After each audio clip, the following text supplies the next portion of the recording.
Assalamualaikum warahmatullahi wabarakatuh. Video kali ini kita akan belajar tentang KD 3.6 mengenai pola-pola hereditas. Pola-pola hereditas mencakup penentuan jenis kelamin atau determinasi seks dengan tipe XY pada manusia dan sebagian besar makhluk hidup, tipe X0 pada beberapa jenis serangga, tipe ZW pada beberapa unggas, dan tipe haploid-diploid juga pada sebagian besar makhluk hidup. Kemudian yang kedua tentang pautan gen atau gen terpaut. Yang ketiga tentang peristiwa pindah silang. Yang keempat, gagal berpisah atau non-disjunction. Yang kelima, pautan seks. Yang keenam, gen letal. Ada gen letal dominan dan ada gen letal resesif. Mari kita satu demi satu kita bahas mengenai pola-pola hereditas. Selain penyimpangan semu terhadap buku Mendel, terdapat pola-pola pewarisan sifat lain yang menyimpang dari hukum Mendel yang dikenal dengan pola-pola hereditas. Pola hereditas meliputi yang pertama, determinasi seks, penentuan jenis kelamin. Proses penentuan jenis kelamin pada makhluk hidup berdasarkan kromosom kelamin atau gonosom yang diwariskan secara bebas oleh gamet parental kepada individu keturunannya melalui proses meiosis. Ada 4 tipe penentuan jenis kelamin pada makhluk hidup. Yang pertama, tipe XY, yang kedua tipe X0 atau XO, yang ketiga tipe ZW, dan yang keempat tipe haploid-diploid. Penentuan jenis kelamin pada manusia menganut tipe XY. Kita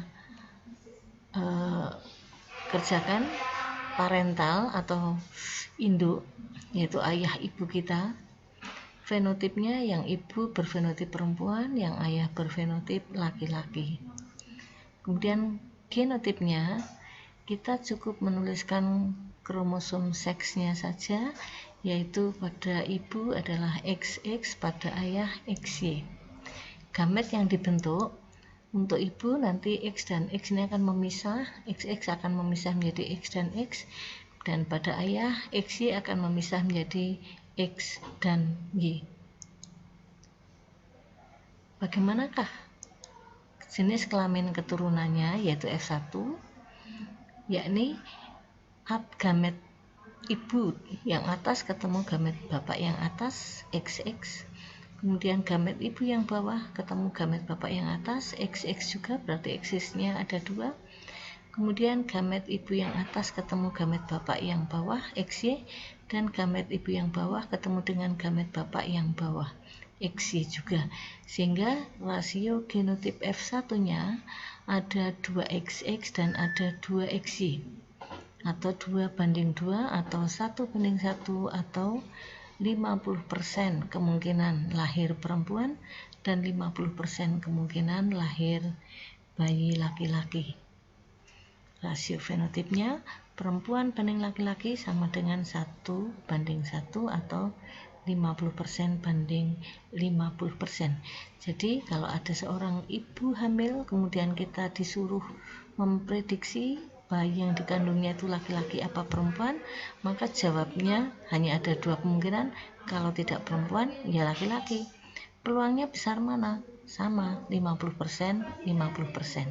Perhitungannya dari sini. Yang kedua, mengenai pautan gen atau gen linkage, yaitu peristiwa di mana gen-gen yang bukan alel terletak pada satu kromosom, sehingga pada saat pembentukan gamet, yaitu pada saat pembelahan meiosis, tidak dapat memisah secara bebas dan cenderung selalu bersama-sama. Semakin dekat jarak 2 gen tersebut, maka semakin besar peluang terjadinya pautan kedua gen tersebut. Contoh pada lalat Drosophila melanogaster. Ini parentalnya sayap panjang, abdomen lebar, sayap panjang dan perutnya lebar. Yang ini sayap vestigial atau pendek dan abdomennya sempit, di mana sayap panjang V besar, sayap pendek V kecil, abdomen lebar A besar, abdomen sempit A kecil.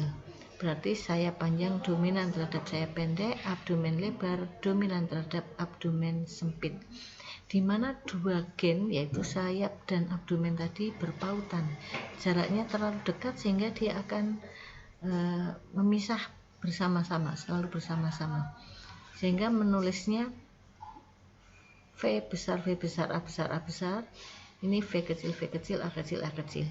Kemudian gametnya V besar A besar dan V besar A besar. Jadi ada satu macam gamet tetapi ada dua buah, yaitu V besar A besar. Yang satunya sama, di mana V kecil V kecil A kecil A kecil akan membentuk dua gamet, yaitu V kecil A kecil, macamnya hanya satu. Maka ketika gamet ini dibuai oleh gamet ini, hasilnya V besar V kecil A besar A kecil. Karena ada V besar berarti dominan sayap panjang, dan ada A besar berarti abdomen lebar. Maka keturunannya menjadi F1-nya itu bersayap panjang dengan abdomen lebar. Jika F1 disilangkan terhadap sesamanya, sesama F1, maka nanti hasilnya akan seperti ini. Nanti gamet yang terbentuk V besar A besar dan V kecil A kecil. Kenapa ini? Karena terpaut, sehingga tidak bebas memisah. Kalau dalam persilangan normal mestinya V besar bisa ketemu dengan A kecil dan V kecil bisa ketemu dengan A besar. Kalau ini tidak, karena terjadi pautan. Jadi V besar dan A besar terpaut, V kecil dan A kecil terpaut, sehingga gametnya hanya ada dua, yaitu V besar A besar dan V kecil A kecil. Demikian juga yang satunya sama kasusnya, terjadi pautan, sehingga nanti hasilnya pada F2 yang ini akan membentuk ini ketemu gamet ini ketemu dengan gamet yang ini, hasilnya nanti akan V besar V besar A besar A besar, V besar V kecil A besar A kecil, V besar V kecil A besar A kecil, V kecil V kecil A kecil A kecil, sehingga ada 3 peluang sayap panjang abdomen lebar dan ada 1 peluang sayap pendek abdomen sempit. Ini F2-nya. Berarti kan seolah-olah tidak terjadi penyimpangan. Ya terjadi penyimpangan karena ini seharusnya kan persilangan dihibrid tentang panjang sayap dan lebar sempitnya abdomen. Dihibrid.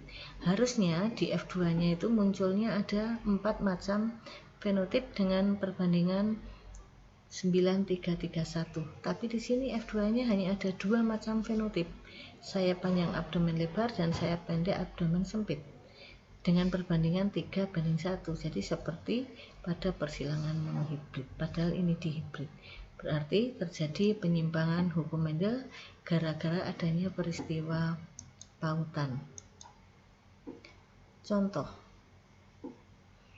ini garis ini menggambarkan kromosom ya. Kromosom yang kiri itu gennya A besar B besar C besar D besar. Kromosom yang kanan A kecil B kecil C kecil D kecil.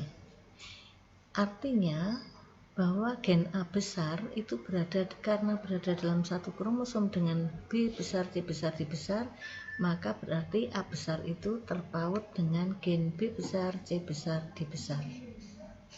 Sementara yang kromosom satunya artinya gen A kecil terpaut dengan B kecil, C kecil, dan D kecil. Di depan sudah disebutkan bahwa semakin dekat jarak 2 buah gen, maka semakin besar peluang terjadinya pautan. Artinya gen A dengan B ini jaraknya dekat dibanding A dengan C atau bahkan A dengan D. Sehingga peristiwa pautan paling besar kemungkinannya antara A dengan B. Peristiwa pautan mengakibatkan terjadinya penyimpangan hukum Mendel, yaitu hukum segregasi secara bebas, karena saking dekatnya jarak dua gen terpaut linkage sehingga tidak terjadi pemisahan secara bebas.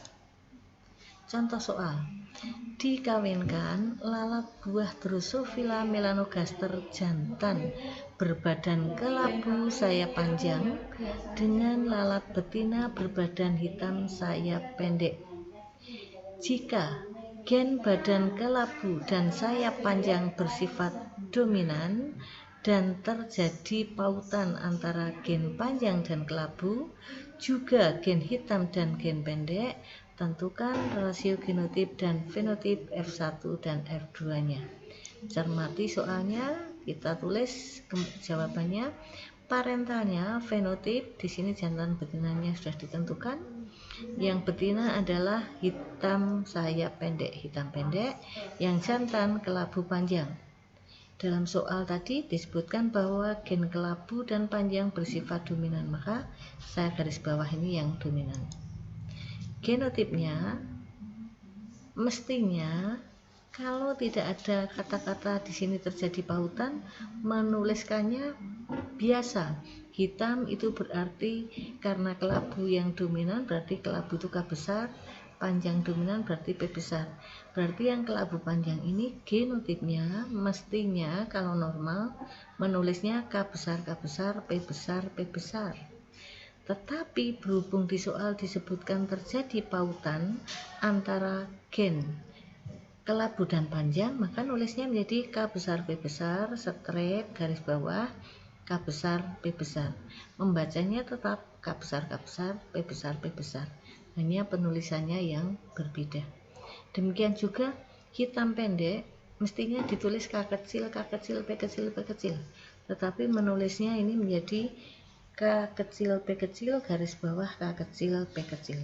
Artinya K kecil terpaut dengan P kecil. Yang ini K besar terpaut dengan P besar.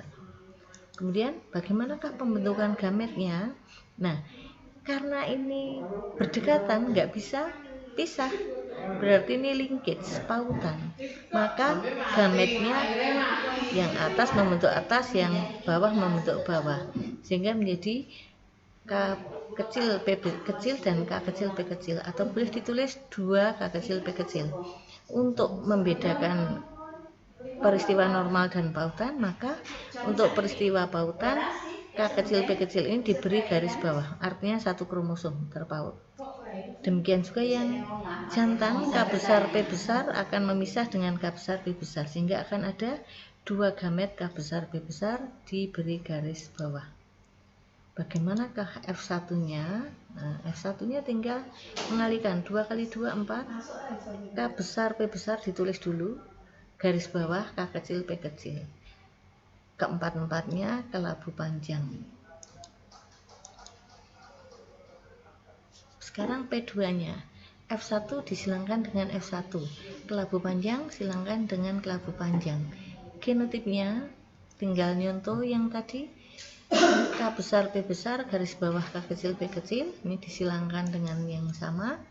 Kemudian gametnya akan yang ini, yang jantan akan membentuk, yang betina akan membentuk gamet K besar P besar dan K kecil P kecil. Ini dua-duanya diberi garis bawah menandakan terjadi pautan. Jadi tolong bedakan, kalau menulis genotip itu garis bawahnya ada di tengah-tengah. Tetapi gamet masing-masing diberi garis bawah.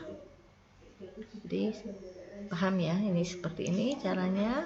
Kemudian ketika gamet atas ketemu atas, nanti gamet atas ketemu bawah, gamet bawah ketemu atas, dan gamet bawah ketemu bawah. Sehingga rasio genotip F1-nya sama dengan ada 1 K besar P besar K besar P besar ketika atas ketemu atas, kemudian ada 2 K besar P besar K kecil P kecil, yang kedua dan ketiga, kemudian yang terakhir yang keempat K kecil P kecil K kecil P kecil, sehingga ada 1 2 1 perbandingan genotipnya. Dimana asal ada K besar berarti kelabu ada P besar panjang.